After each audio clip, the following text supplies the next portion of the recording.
Here's how we can easily visualize stock trends in Excel. I'm going to use the stock history function, reference the stock I want. The start date, I'm going to go back 365 days, set the end date to today. I'm going to look at end of month values, no headers, include the date and the closing price. And what I'm going to do is flip this data using the transpose function. Now we've got the months and we've got the values. Now I'm going to go to insert, under spark lines, select line, select my data range. And now we've got my chart. I can expand this to make it bigger. I can add high and low points. I can change the color.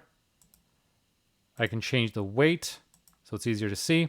I can change the marker colors for the high values and for the low values. And just like that, we've easily visualized a stock trend over the past 12 months. I can change this to another ticker. And easy enough. And you can do this for multiple tickers if you want as well.